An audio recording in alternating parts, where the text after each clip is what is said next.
अस्सलाम वालेकुम students, welcome back to Genius Coaching Centre. आज हम पढ़ने वाले हैं इम्पोर्टेंट टॉपिक्स। कौन कौन से?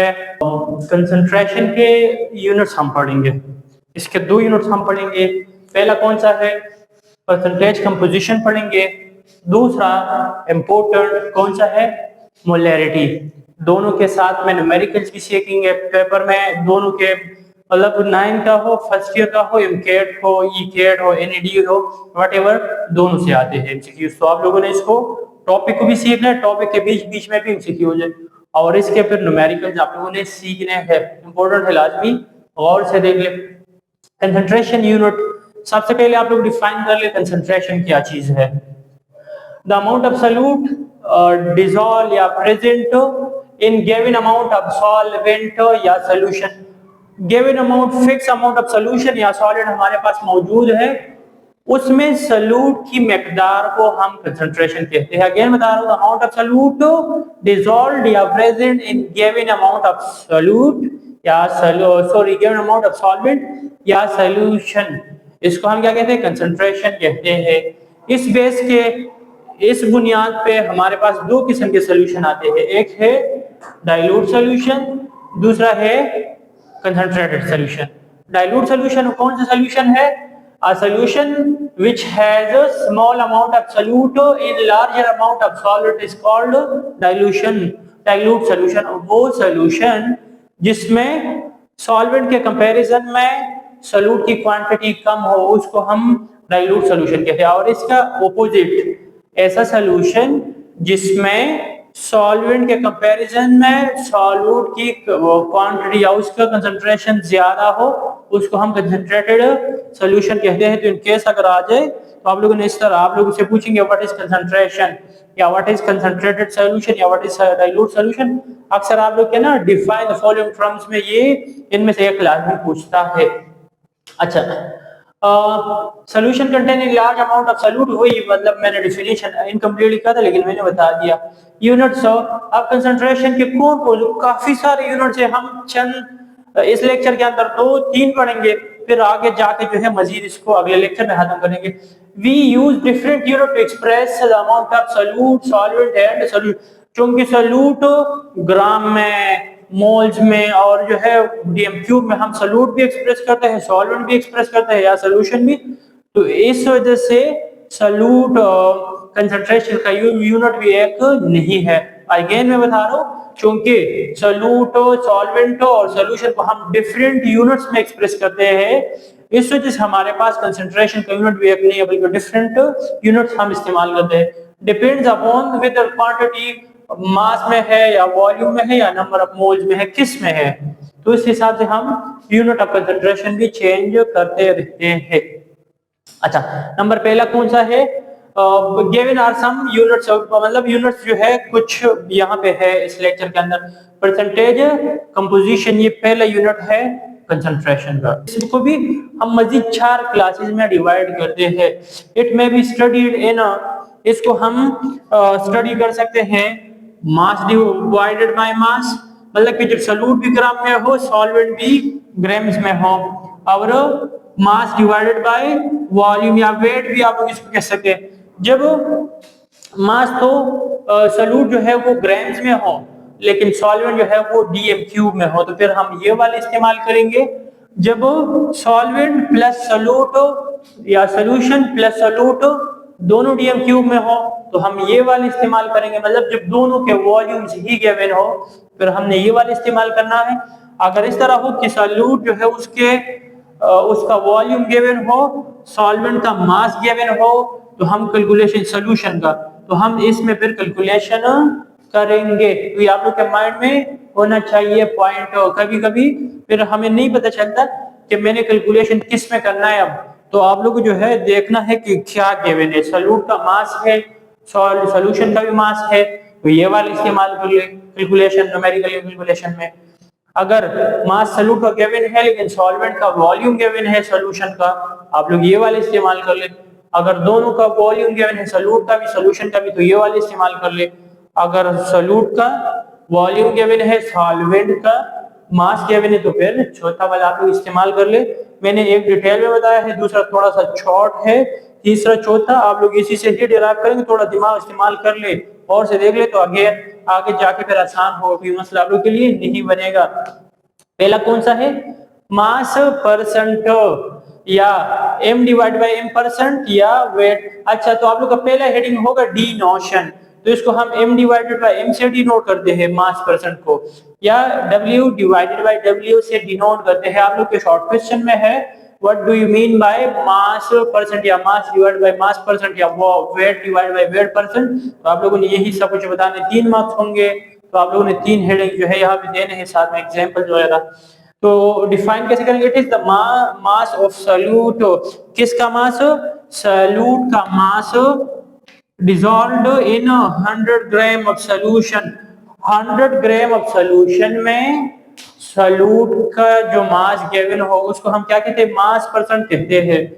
सॉल्यूट भी जो ग्राम्स में है, सॉल्वेंट भी ग्राम्स में है, तो इसको हम मास परसेंट कहते हैं। अब इसका फॉर्मूला हमारे पास क्या है, मास परसेंट बराबर है gram of solute divide by gram of solution multiply by, चूंकि परसेंट है ना, परसेंट सेंचुरी में से 100 में से, तो इस तरह से हम ये लिखेंगे। इसको बोलना नहीं, अक्सर बच्चे ये तो लिख लेते हैं लेकिन ये नहीं लिख पाते हैं, तो फिर जाके तभी गलत कर बैठते हैं, इसको गलत करते हैं। तो आप लोगों ने क्या करना, यहाँ 100 लाजमी लगाएंगे वरना आपका आंसर जो है वो कम आएगा। सही है, एक बात। इसके बाद आपके ना इसका चूंकि ऊपर भी मास है नीचे भी मास है, तो इसका कोई यूनिट नहीं आएगा। अगर एमकेट में पूछेंगे कि which of the following has no unit, तो आप लोगों ने लिखना होगा कि मास परसेंट का कोई यूनिट नहीं बनता, ऊपर भी मास नीचे भी मास, तो कैंसिल आउट, ग्राम को ग्राम से कैंसिल कर लेंगे तो आपका यूनिट कैंसिल हो जाता है। तो आप लोगों ने ये इसको बोलना नहीं है। नंबर दूसरा इंपॉर्टेंट पॉइंट वो कौन सा है, देखे गौर से, वो ये है ना, आपके इकेट में भी आते हैं कभी कभी, बल्कि अक्सर आपके न्यूमेरिकल बोर्ड के पेपर में या आपके एमकेट इकेट हाउस में यही आते हैं कि वो मास ऑफ सॉल्यूशन देने की बजाय वो आपको देंगे क्या, वो मास ऑफ सॉल्वेंट देंगे। वाटर का मास ये है, NaCl का मास ये है, मास परसेंट कैलकुलेट कर ले। तो कॉमन सेंस इस्तेमाल कर ले, सॉल्यूट का भी मास गिवन है, सॉल्वेंट का भी मास गिवन है, तो सॉल्यूशन आप कैसे निकालेंगे, सॉल्यूशन बराबर है सॉल्वेंट प्लस सॉल्यूट, मतलब कि ऊपर वाला प्लस उसके साथ सॉल्वेंट, दोनों का जब आप मास ऐड करेंगे तो आप इस तरह का फॉर्मूला बन जाए कि मास of solute divide by mass of solute plus solvent. ऐसे कर ले, या स्टार्टिंग में ऐसे कर ले कि मास ऑफ सॉल्यूशन बराबर है mass of solute plus mass of solvent में देख ले, तो मैं यहाँ पे आप लोग को दे दूंगा टास्क ताकि आप लोग इसको कर सके। अक्सर पेपर या टेस्ट वगैरह में वही आते हैं, मल्टीप्लाई बाय 100 या इसके जो है इसका तो एमसीक्यूज यही आते हैं या न्यूमेरिकल जो भी इस तरह के, इसका भी मास गिवन होगा। फॉर एग्जांपल NaCl के है 15 ग्राम है, कितने हैं 15 ग्राम है, और पानी के है 115 ग्राम है। तो आप लोगों ने क्या करना है, ऊपर लिखना है 15, नीचे आपने लिखना है 15 प्लस 115, तो 130 बन जाएगा, मल्टीप्लाई बाय 100। तो इंतहाई आसान है बाकी, लेकिन सिर्फ यही पे मसला आप लोग को बनेगा, तो मसला नहीं होना चाहिए, बता दिया। अगर सॉल्यूशन गिवन था तो सिंपल यही फॉर्मूला इस्तेमाल कर ले, लेकिन अगर क्या गिवन था, सॉल्वेंट गिवन था और अक्सर सॉल्वेंट ही गिवन होगा, तो आप लोगों ने क्या करना होगा, सॉल्वेंट प्लस सॉल्यूट वो ऊपर ही गिवन डेटा में ही कैलकुलेट कर ले और यहाँ डायरेक्ट सॉल्यूशन पुट कर ले, या सॉल्यूट प्लस सॉल्वेंट पुट कर ले, कोई मसला नहीं है, मर्जी यहाँ कर ले या ऊपर करेंगे तो आप लोग थोड़ा आसान होगा। नंबर दूसरा है मास बाय वॉल्यूम, ये वाला मास बाय वॉल्यूम परसेंट, तो it is the mass of solute. अब अगेन सॉल्यूट का मास गिवन होगा, लेकिन क्या गिवन होगा, सॉल्यूट डिसॉल्व एयर पर 100 part by volume of the solution, solution के 100 पार्ट बाय वॉल्यूम, मतलब के 100 dm cube, 100 centimetre cube, 100 millimetre cube, और मुख्तलिफ यूनिट जो है वॉल्यूम के आ सकते हैं, 100 लीटर या 2 लीटर या ऐसे 100 200 मिलीलीटर, ऐसे मुख्तलिफ 1500 ml, तो ये चेंज कर सकते हैं। तो यहाँ पे इस वजह से पार्ट बाय वॉल्यूम लिखा हुआ है, कोई फिक्स यूनिट गिवन नहीं है। तो कि जब मास ऑफ सॉल्यूट कितने में डिसॉल्व कर ले, 100 part by volume of solution, तो उसको हम क्या कहते हैं, ये कहते हैं मास बाय वॉल्यूम परसेंट हम उसको कहते हैं। और सेम दोनों के लिए कॉमन सेंस इस्तेमाल कर ले तो दोनों का यूनिट भी आ जाएगा आप लोग के पास, दोनों का मैथमेटिकल फॉर्म फॉर्मूला और सब कुछ आ जाते हैं, तो कोई मसला नहीं बनेगा। इस वजह से मैं उन्हें वो दिया नहीं है। अगर आप लोग के पेपर में आ जाए तो आप लोगों ने फिर सारे करने होंगे, परसेंटेज कंपोजिशन लॉन्ग में आए तो फिर आप लोगों ने सारे करने होंगे, तो आप लोगों ने कंफ्यूज नहीं होना, इससे ही आप लोग वो निकाल लेंगे। इसके अलावा आपके एमकेट में आ सकते हैं कि जो मास बाय वॉल्यूम है या वॉल्यूम बाय मास है, मतलब कौन से ये दोनों क्या, टोटल वॉल्यूम अननोन हो, इसमें टोटल वॉल्यूम क्या होता है, वो अननोन होता है। टोटल वॉल्यूम का हमें पता नहीं चलता क्योंकि सॉल्यूट उसके मास तो सही है गिवन है, लेकिन उसका वॉल्यूम क्या है, अगर वॉल्यूम गिवन हुआ तो हम क्या कर लेंगे, वो कर सकते हैं मालूम। और दूसरा एक पॉइंट इसमें आपके एमकेट में पूछ सकते हैं, तो इस वजह से इसमें कौन सा पॉइंट आप लोग का पूछ सकता है कि इसका वॉल्यूम की सॉल्यूट और सॉल्वेंट उन दोनों का मास लाजमी नहीं है कि सॉल्यूशन का इक्वल हो जाए। मैं कहां से बता रहा हूं, अगर आप लोग फेडरल बुक खोलेंगे फर्स्ट ईयर का, पेज नंबर कौन से पे, 258 पे, तो आप लोग को पॉइंट मिलेगा वॉल्यूम बाय वॉल्यूम कि अगर आप लोग देख सकते हैं कि volume of the solute and solvent में not be necessary equal to volume of solution. कभी कभी फेडरल के एमसीक्यूज आते हैं तो बच्चे फिर सोचते हैं कि ये कहां से आए हैं, तो ये कि इसमें सोल्यूशन का मास जो है ये लाजमी नहीं है कि सॉल्यूट प्लस सॉल्वेंट का इक्वल हो जाए, डिफरेंट जो है वो इसमें पॉसिबिलिटी है कि मास और वॉल्यूम जो है वो डिफरेंट आ जाए। तो ये पॉइंट आप लोग को इसके बता दिया मैंने और इसका भी बता दिया मैंने, तो आप लोग जो है पॉइंट्स लाजमी नोट कर ले। आप लोग एमकेट में ऐसे ही पॉइंट जो है फेडरल में गिवन है, अक्सर फेडरल के एमसीक्यूज सिंध, पंजाब, केपी और बलूचिस्तान के ईकेट और इमकेट उसमें टच हो जाते हैं। इसके बाद है मोलैरिटी। अच्छा, इसके ना न्यूमेरिकल इतने वो नहीं थे, मैंने समझा दिया, तो आप लोग जो है इसका प्रैक्टिस कर ले, इंतहाई इंपॉर्टेंट है, पूछ सकते हैं आप लोगों से, तो प्रैक्टिस इसका आप लोग खुद से डेटा भी बना रहे और उसका कर ले कैलकुलेशन। इसके बाद है मोलैरिटी, इंपॉर्टेंट टॉपिक है, अलग आप लोग का शॉर्ट क्वेश्चन में आ सकता है या पार्ट ए में ये और पार्ट बी में इसका न्यूमेरिकल जो है आ सकता है लॉन्ग क्वेश्चन में। मोलैरिटी क्या चीज है, इसको हम डिनोटेड बाय डिनोशन, तो कैपिटल एम से डिनोट करते हैं। It is the number of mole of solute dissolved per DM cube of solution is called number of moles of solute per DM cube of solution. DM cube और solution आप लोग के mind में होना चाहिए, कितने बातें, number of moles of solute और किस में, DM cube of what, solution. अगर इसमें से कोई भी चेंज हुआ तो आप लोगों ने फिर उसको इस स्टेट में लाना है कि number of moles of solute, अगर मास गिवन है तो आपने उसको कन्वर्ट करना है मोल्स ऑफ सॉल्यूट में। अगर डीएम क्यूब में सेंटीमीटर क्यूब में गिवन है तो आपने उसको कन्वर्ट करना है डीएम क्यूब में। और अगर सॉल्वेंट है तो आपने सॉल्यूट और सॉल्वेंट दोनों को ऐड करना है। वैसे वो तो नहीं आता, लेकिन ये दो आप लोग को सिर्फ फंसाने के लिए, मुश्किल नहीं है, ये इंतहाई आसान है। अगर आप लोग प्रैक्टिस करें, आप लोग को सिर्फ घेरने के लिए कि ये बच्चा जो है यहाँ फंस जाए, तो वो इस तरह करते हैं, वरना ऐसा कोई मुश्किल ये नहीं है। फॉर्मूला इसका क्या है, डिनोशन पहला हेडिंग, दूसरा डिफिनेशन हुआ, तीसरा इसका फॉर्मूला। तो दो फॉर्मूले हमारे पास गिवन है, एक तो आपका डिफिनेशन से आया कि number of moles of solute divide by volume of solution, तो ये आया मोल of solute divide by volume of solution. तो मोल ऑफ सॉल्यूट उसको n से डिनोट करते हैं और डीएम क्यूब। और दूसरा यूनिट इसका दूसरा फॉर्मूला इसका है कि number of moles of solute बराबर है mass in gram divided by molar mass. तो मैंने लगा दिया कि ये देखिए आप लोगों ने कंफ्यूज नहीं होना कि मोल ऑफ सॉल्यूट बराबर है mass of solute divided by molar mass of the solute plus volume, sorry यहाँ पे मैंने प्लस लगाया है, ये आएगा multiply by volume of solution. Solvent given हुआ तो मसला बनेगा फिर, सो आप लोगों को फिर ये वाला फॉर्मूला इस्तेमाल नहीं होगा, फिर उसके साथ केजी होगा या मास गिवन होगा सॉल्वेंट का, तो वो मोलैरिटी है, बाद में इंशाल्लाह पढ़ेंगे। तो फॉर्मूले दोनों ये वाला स्टैंडर्ड फॉर्मूला है। वैसे अगर आप लोग का ना ये नहीं आ रहा तो पहले क्या करना है, मास ऑफ सॉल्यूट को मोलर मास में डिवाइड कर ले तो आपके पास number of mole of solute के मालूम हो जाएंगे। जब number of mole of solute मालूम हो जाए तो उसको इस पे डिवाइड कर ले, सिंपल सी बात, आप लोग का न्यूमेरिकल कैलकुलेट हो जाता है, आपके एमकेट ईकेट या व्हाटएवर इंतहाई वो आसानी से हो जाएंगे सॉल्व। टेम्परेचर, अच्छा इफेक्ट ऑफ टेम्परेचर, एक तो एमकेट वगैरह उसमें ये आते हैं कि विच ऑफ द फॉलोइंग जो है इज अफेक्टेड बाय टेम्परेचर। तो मोलेलिटी और काफी सारे होंगे ना, या किस पे टेम्परेचर का असर नहीं है, एमसीक्यूज में आ जाते हैं। तो याद रख ले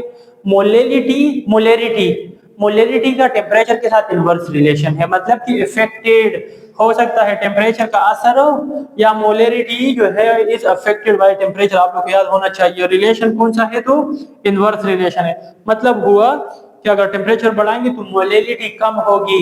अक्सर रीजनिंग क्वेश्चन में आता है, तो मैं वो भी बता रहा हूँ, बिकॉज मोलेलिटी क्यों कम होती है टेम्परेचर को बढ़ाने के साथ। तो आप लोगों ने बताना है molality decrease with increasing temperature because volume will increase. Volume बढ़ेगा, देखिए हमें पता है कि मोलेरिटी और वॉल्यूम का इनवर्स रिलेशन है।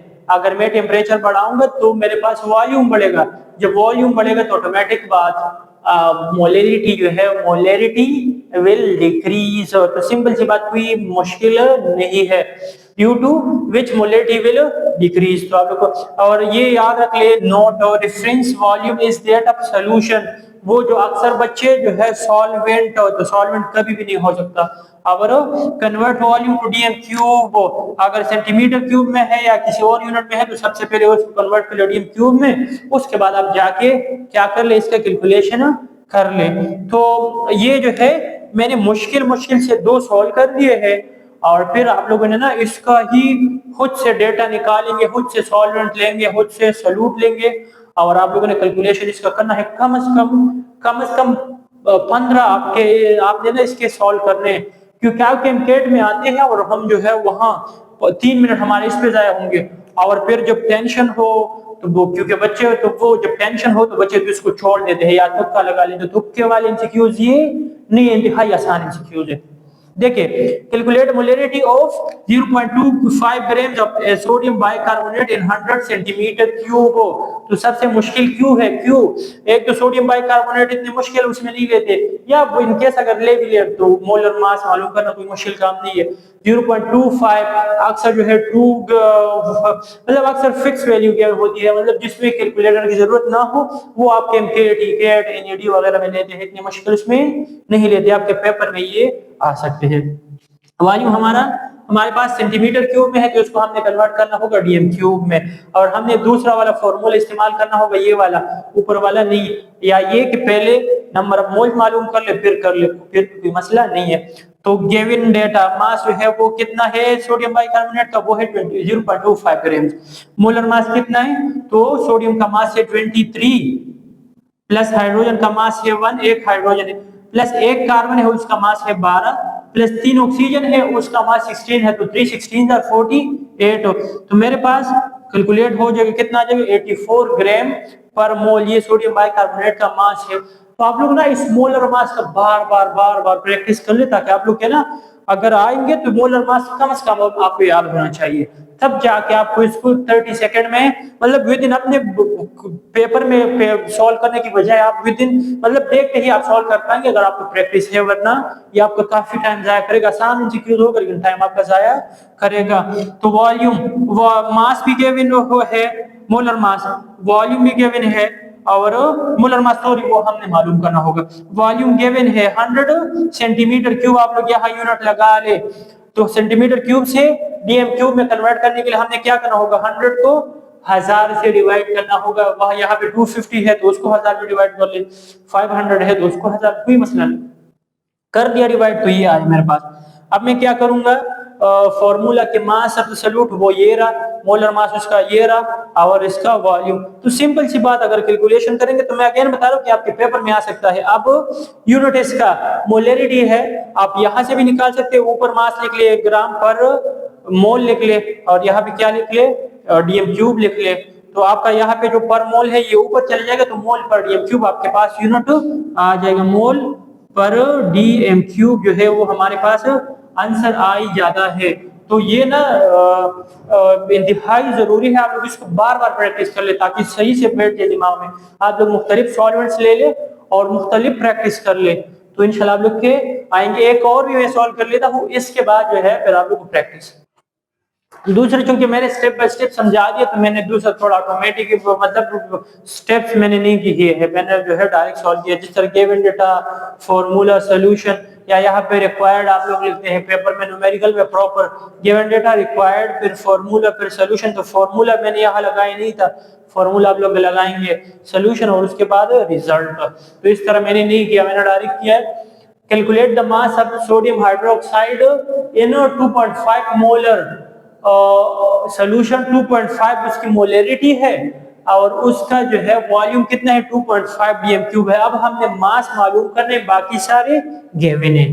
तो देखिए हमारे पास मोलरिटी कितनी है, वो गिवन है 2.5 मोलर है सोल्यूशन की मोलरिटी, और इसके बाद वॉल्यूम तो वो है 0.25 डीएम क्यूब है। इसके बाद कि इसका मोलर मास हो, तो सोडियम हाइड्रोक्साइड का मोलर मास कैसे मालूम करेंगे। देखिए सोडियम का मास है 23, ऑक्सीजन का मास है 16 प्लस हाइड्रोजन का मास है 1, ऐड करेंगे तो 40 ग्राम पर डीएम क्यूब आ ही जाता है पर मोल ऑफ सोडियम क्यूब नहीं है।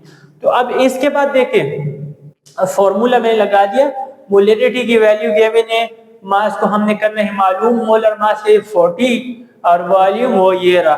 तो अगर आप लोग यहाँ पे ना पहले अगर फॉर्मूले को अरेंज करना चाहते हैं बाद में कैलकुलेशन कर ले, अक्सर बच्चे जो मैंने नोट किया है ना क्लास में वो ये करते कि वो अरेंज नहीं कर पाते। तो आप लोग पहले इस तरह कर ले, 2 वैल्यू स्पॉट कर ले, इसको इसके साथ मल्टीप्लाई कर ले, तो 40 को 0.5 के साथ मल्टीप्लाई कर लो तो 20 आ जाएगा।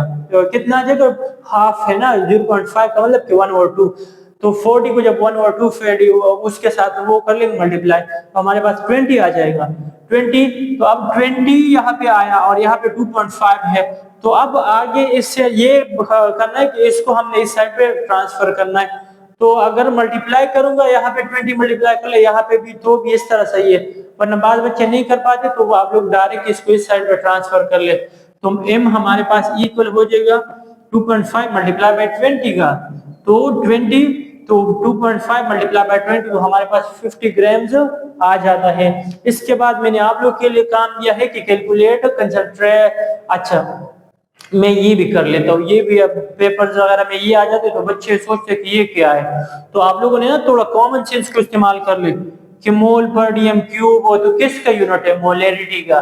तो पूछ लेते हैं कि calculate the concentration of H2SO4 इन मोल पर डीएम क्यूब। तो कंसंट्रेशन तो हम सॉल्व ही कर रहे हैं ना, मतलब कि मोलरिटी जो है कंसंट्रेशन के किस समय, तो कोई कंफ्यूजन नहीं होना चाहिए। कंसंट्रेशन ऑफ H2SO4 इन मोल मतलब मोलरिटी मालूम कर ले, क्लियरली कि नहीं, लेकिन मोलरिटी क्या तो आप केमकेट वगैरह में पूछ सकते हैं, और इवन ये तो क्लास 9 के बुक में है। of 250 gram of H2SO4 present in a 2 dm cube of solution। तो सिंपल सी बात, गिवन डेटा मालूम क्या करना है, मोलरिटी। यहाँ पे सल्फ्यूरिक एसिड का मास कितना है, गिवन मास हमारे पास है 250 ग्राम। सल्फ्यूरिक एसिड का मोलर मास क्या है, molar mass of sulphuric acid. Hydrogen 2 है, एक हाइड्रोजन का मास 1 है तो 2 1 जार 2 आया। सल्फर है 1 उसका मास है 32 तो 32 1 जार 32 आया। प्लस 4 ऑक्सीजन है, एक ऑक्सीजन का मास है 16 और 6 4 16 और 64 तो करेंगे 98 ग्राम पर मोल हमारे पास आया। वॉल्यूम भी गिवन है कितना है 2 डीएम क्यूब है, वॉल्यूम है 2 डीएम क्यूब। मालूम करना है हमने क्या, मोलरिटी। तो मोलरिटी बराबर है mass divided by molar mass multiply by volume. तो अब मास कितना है, यहाँ पे मास हमारे पास है 250, मोलर मास कितना है 98 मल्टीप्लाई बाय वॉल्यूम कितना है 2 है। तो देखिए थोड़ा आसान कर लेते हैं इसको मैंने कर दिया 2 1 जार 2 और 2 इसको मल्टीप्लाई करेंगे तो 125 आ जाएगा। और अगर आपके ना इनकेट में आए, इनकेट में अगर इनकेस आपका नहीं भी यहाँ तक इनकेस आपने सॉल्व कर दिया, कैलकुलेटर नहीं अलावा अब मैं क्या करूंगा, तो देखिए 91 जार 98 1 जार 98 आ जाएगा, 98 2 जार तो आएगा 196। तो आपका आंसर होना चाहिए 1.1 और 2 के रेंज, इसके बीच में 1 भी नहीं आ सकता 2 भी नहीं आ सकता, इसके बीच में आंसर होगा। तो एक ऑप्शन ऐसे भी नहीं कि सारे मतलब 0.1.25 1.23 और ऐसे नहीं देते, 1.25 मतलब इसका एग्जैक्ट आंसर होगा, एक 1 होगा, एक 2 होगा, एक होगा 30, ऐसे भी नहीं देते, दूर दूर के वैल्यू जो है आपको देते ताकि आपके लिए कोई कंफ्यूजन ना हो। तो आपने तो अगर कॉमन सेंस को इस्तेमाल करेंगे तो सुकून से आपका ये हो जाता है, कोई मसला आपके लिए नहीं बनता। तो आप लोग, मैं अगेन बता रहा हूँ, इसके ना कम से कम आप 15 सॉल्व कर ले। एक में मास मालूम कर ले, दूसरे में मोलैरिटी मालूम कर ले, और वॉल्यूम जो है चेंज कर ले, उसका जो है गिवन मास चेंज कर ले, सॉल्यूट चेंज कर ले, और जो है इसको डीएम क्यूब में ले ले, इसको सेंटीमीटर मुख्तलिफ ले ले। इंतहाई इंपॉर्टेंट है, इसलिए मैं इस पे जोर दे रहा हूँ। लेक्चर जो है गौर से सुन ले, इसको बार बार सुन ले, और इसको बार बार प्रैक्टिस कर ले, उसका भी कर ले, इसका भी कर ले। इंशाल्लाह इससे लाजमी फिक्र आप लोग के एमकेट में आएंगे। अगर कोई मसला हो आप लोग फिर भी मुझसे पूछ ले, लेकिन इंतहाई मैंने आसान कर दिया। तो बस आप लोग का काम रहता है इसको लाजमी जो है सॉल्व कर ले, प्रैक्टिस कर ले, ताकि फिर आप लोग को कोई टेंशन ना हो टेस्ट के दौरान। अल्लाह हाफिज।